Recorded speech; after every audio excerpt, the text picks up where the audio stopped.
Buenos días, tardes o noches, dependiendo del momento en el que ustedes visualicen este video.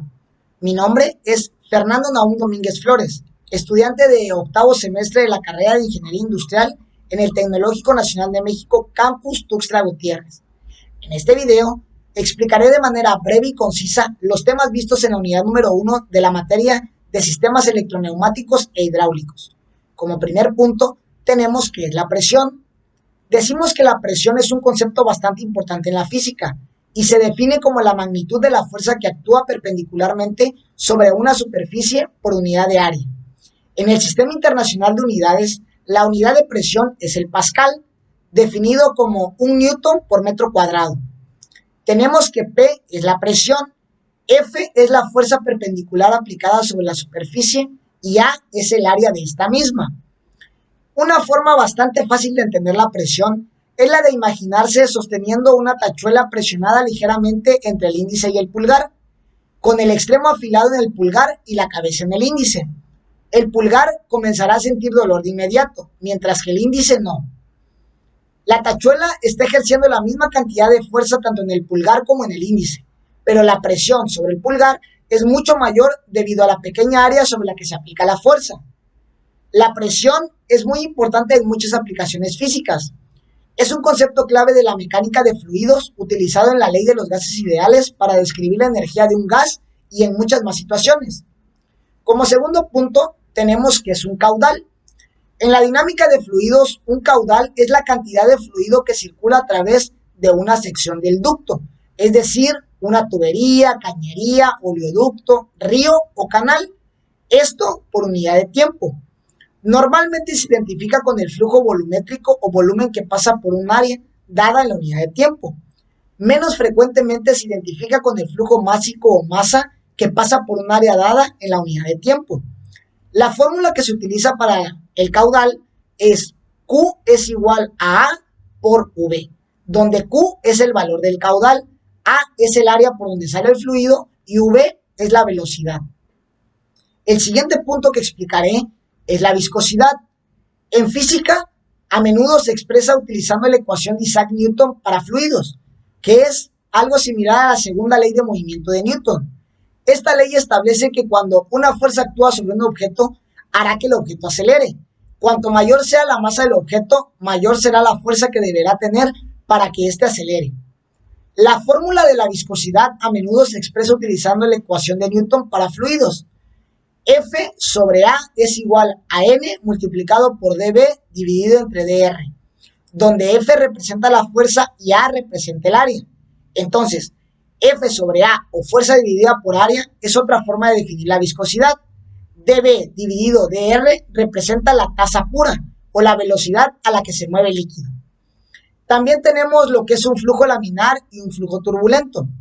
En la dinámica de fluidos, el flujo laminar se caracteriza por trayectorias suaves o regulares de partículas del fluido, en contraste con el flujo turbulento, que se caracteriza por el movimiento irregular de las partículas del fluido. El fluido fluye en capas paralelas, sin interrupciones entre las capas. Por lo tanto, el flujo laminar también es conocido como flujo aerodinámico o flujo viscoso.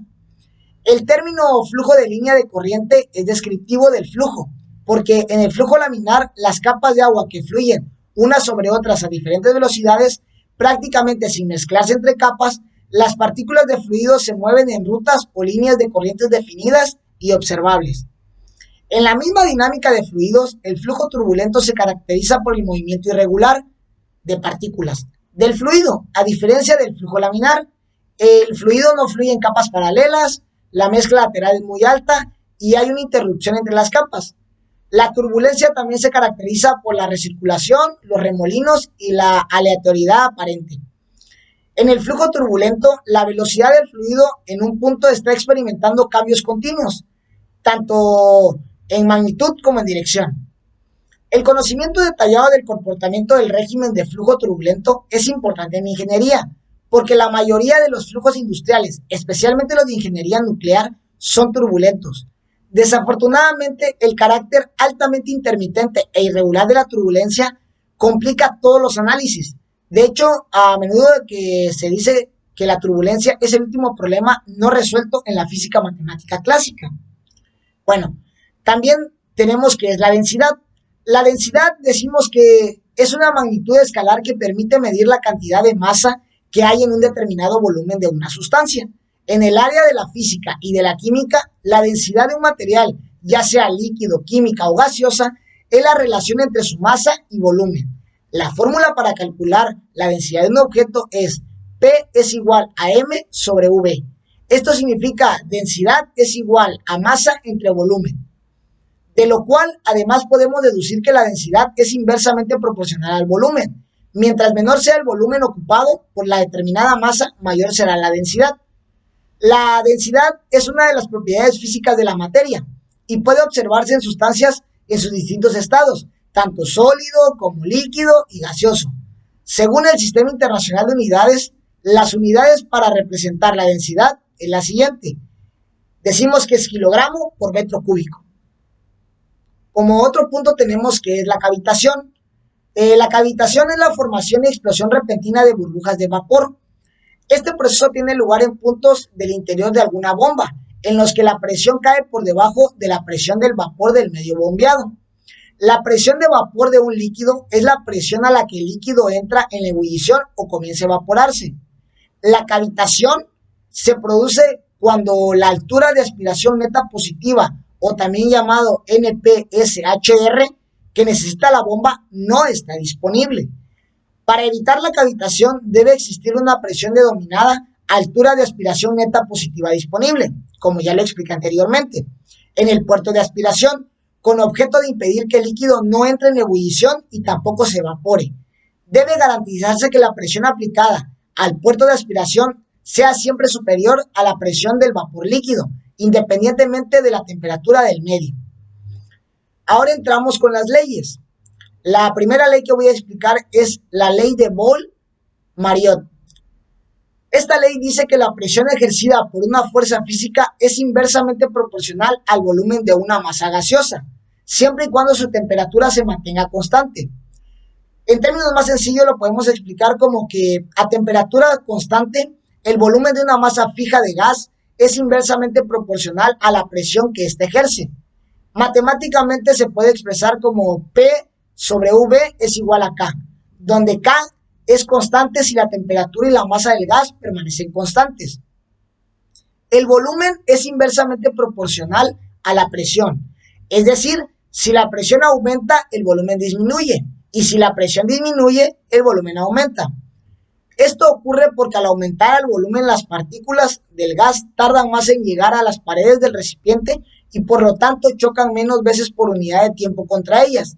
Esto significa que la presión será menor, ya que esta representa la frecuencia de choques del gas contra las paredes.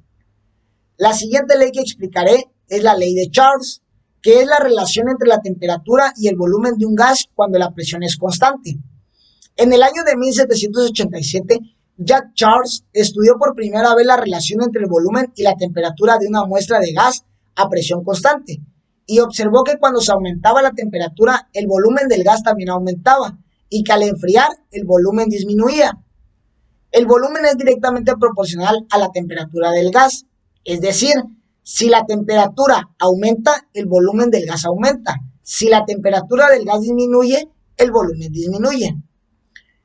Matemáticamente se expresa V sobre T es igual a K, donde V es volumen, T es temperatura absoluta y K es la constante de proporcionalidad. La siguiente ley que explicaré es la ley de Gay-Lussac, que es la relación entre la presión y la temperatura de un gas cuando el volumen es constante. Esta ley fue anunciada por Joseph Louis Gay-Lussac a principios del año de 1800. Establece la relación entre la temperatura y la presión de un gas cuando el volumen es constante. La presión del gas es directamente proporcional a su temperatura. Es decir, si aumentamos la temperatura, aumentará la presión. Si disminuimos la temperatura, disminuirá la presión. Esto ocurre porque al aumentar la temperatura, las moléculas del gas se mueven más rápidamente y por tanto aumenta el número de choques contra las paredes. Esto quiere decir que aumenta la presión ya que el recipiente es de paredes fijas y su volumen no puede cambiar. La fórmula que se utiliza es P sobre T es igual a K, donde P es presión, T es temperatura absoluta y K es la constante de proporcionalidad. Como último punto, tenemos el principio de Pascal. Bueno, decimos que en lo que es física, el principio de Pascal o ley de Pascal es una ley anunciada por el físico matemático francés Blaise Pascal, que se resume en la frase: la presión ejercida sobre un fluido incomprensible y en equilibrio dentro de un recipiente de paredes indeformables se transmite con igual intensidad en todas las direcciones y en todos los puntos del fluido. En pocas palabras, se podría resumir afirmando que toda presión ejercida hacia un fluido se propagará sobre toda la sustancia de manera uniforme. El principio de Pascal puede comprobarse utilizando una esfera hueca, perforada en diferentes lugares y provista de un émbolo. Al llenar la esfera con agua y ejercer presión sobre ella, mediante el cual el émbolo, se observó que el agua sale por todos los agujeros con la misma velocidad y por lo tanto con la misma presión. También podemos observar aplicaciones del principio de Pascal en las prensas hidráulicas, en los elevadores, en los frenos hidráulicos, en los puentes hidráulicos y en los gatos hidráulicos.